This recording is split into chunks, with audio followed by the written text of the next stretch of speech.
Hey, what's up, Unbroken Nation?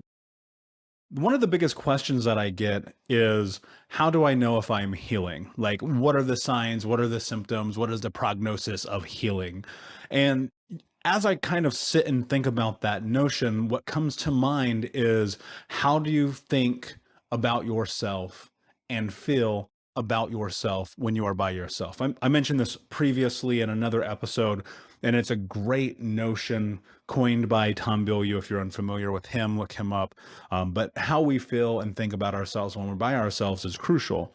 And a lot of time when we are first starting this journey, being within our own self and our own thought and thinking and feeling is askew from the reality of what it should be. And what I mean by that is, we are often stuck in this notion of being undeserving, of being unfitting, of we don't get or deserve to have any of the things that other people have or get to have. And that notion is a lie. And often it comes back into that trickle down effect of we are the stories that we tell ourselves.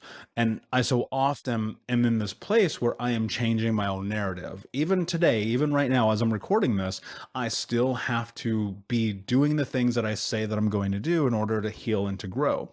I think one of the biggest signs that you are healing is that you notice esteem, right? You notice self-esteem. You notice that you are showing up for yourself and honoring yourself and doing the things that you said that you're going to do. And more so, you're pushing yourself through that place of being uncomfortable, and you're discovering new boundaries, and you're standing up for yourself, which is so incredibly important because so often we don't, or we haven't.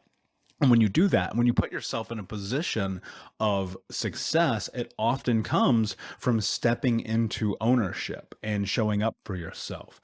One of the things that is going to slowly begin to happen as you continue to be uncomfortable in your healing journey is that you are going to notice that you are thinking and feeling about yourself much differently than what you are used to.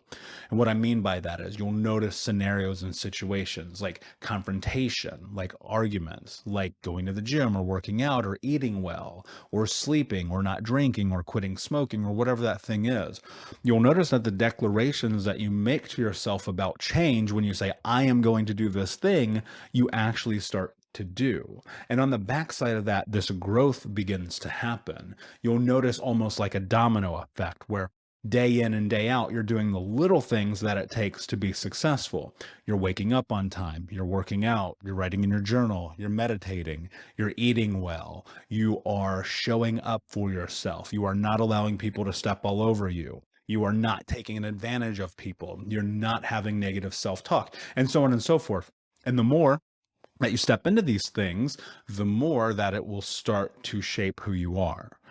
And what happens is, by doing these things that are really difficult and hard and uncomfortable, you get a better understanding of the capacity that you have to actually become the person that you want to be.